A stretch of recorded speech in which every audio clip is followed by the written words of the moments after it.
2026 ದೇವರ ಕೃಪೆಯಿಂದ ಈ ಒಂದು ಹೊಸ ವರ್ಷದಲ್ಲಿ ನಾವು ಪ್ರವೇಶ ಮಾಡಿದ್ದೇವೆ. ಸಂದರ್ಭದಲ್ಲಿ ನಿಮ್ಮೆಲ್ಲರಿಗೂ ಹೊಸ ವರ್ಷದ ಶುಭಾಶಯಗಳು. ದೇವರು ನಿಮ್ಮನ್ನ ಕಳೆದ ವರ್ಷದಲ್ಲಿ ಏನೆಲ್ಲ ನಮಗೆ ತಡೆಗಳು ಬಂತೋ, ಕಳೆದ ವರ್ಷದಲ್ಲಿ ನಿಮಗೆ ಏನೆಲ್ಲ ಸಮಸ್ಯೆಗಳು ಬಂದವೋ, ಕಳೆದ ವರ್ಷದಲ್ಲಿ ನಿಮಗೆ ಏನೆಲ್ಲ ನಿಂದನೆಗಳು ಅಪಮಾನಗಳು ಬಂದವೋ, ಈ ಹೊಸ ವರ್ಷದಲ್ಲಿ 2026 ಅಲ್ಲಿ ದೇವರು ನಿಮ್ಮನ್ನ ತನ್ನ ಅಭಿಷೇಕದ ಮೂಲಕ ಆತನು ತುಂಬಿಸಲು ಬಹಳ ಇಷ್ಟವುಳ್ಳವನಾಗಿದ್ದಾನೆ. ಆತನ ಅಭಿಷೇಕವು ಎಲ್ಲ ನೊಗಗಳನ್ನ, ನಿಮಗಿರುವಂತ ಎಲ್ಲ ಭಾರಗಳನ್ನ ಈ ಹೊಸ ವರ್ಷದಲ್ಲಿ ಆತನು ನಿವೃತ್ತಿ ಮಾಡಲಿದ್ದಾನೆ. ಅವೆಲ್ಲವುಗಳನ್ನ ನಿರ್ಮೂಲ ಮಾಡಲಿದ್ದಾನೆ. ನೀವು ದೇವರ ಅಭಿಷೇಕದಲ್ಲಿ ಈ ಹೊಸ ವರ್ಷವನ್ನ ಪ್ರಾರಂಭ ಮಾಡಿ, ಪ್ರಾರ್ಥನೆ ಮೂಲಕ, ಆರಾಧನೆ ಮೂಲಕ, ದೇವರ ವಾಕ್ಯಗಳ ಮೂಲಕ, ದೇವರ ಸನ್ನಿಧಾನದಲ್ಲಿ ಹೆಚ್ಚು ಸಮಯವನ್ನ ಕಳೆಯಿರಿ.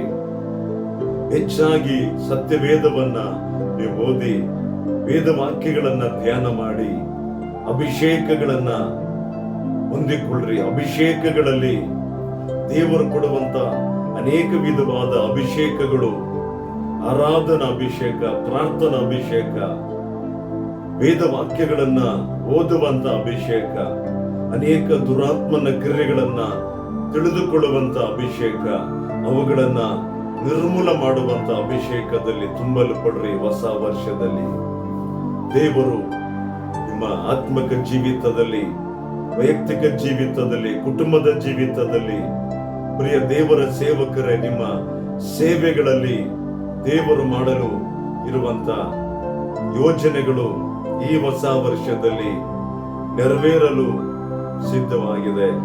ನೀವು ಅದನ್ನ ತೆಗೆದುಕೊಳ್ಳಿ.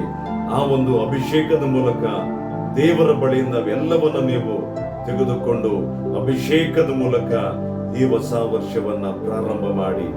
ಇದರ ಕುರಿತಾಗಿ ಯೆಶಾಯ ಪ್ರವಾದನೆ ಗ್ರಂಥ 10ನೇ ಅಧ್ಯಾಯ 27ನೇ ವಾಕ್ಯವು ಈ ವಿಧವಾಗಿ ಬರೆಯಲ್ಪಟ್ಟಿದೆ.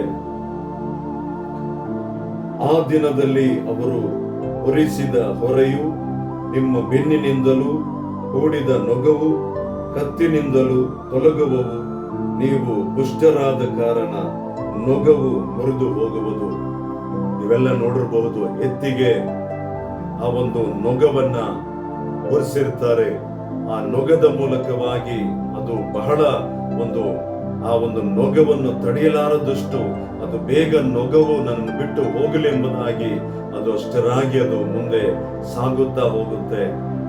ಆ ಒಂದು ನೊಗ ನಮ್ಮ ಮೇಲೆ ಹೊರಿಸಿರುವಂತ, ಕಳೆದ ವರ್ಷದಲ್ಲಿ ನಮ್ಮ ಮೇಲಿದ್ದಂತ ಎಲ್ಲ ನೊಗಗಳು ಈ ಹೊಸ ವರ್ಷದಲ್ಲಿ ದೇವರು ಎಲ್ಲ ನೊಗಗಳನ್ನ ತನ್ನ ಅಭಿಷೇಕದ ಮೂಲಕವಾಗಿ ದೇವರು ಮುರಿದು ಹಾಕುತ್ತಾ ಇದ್ದಾನೆ. ಎಲ್ಲವನ್ನು ಮುರಿದು ಹಾಕುತ್ತಾ ಇದ್ದಾನೆ.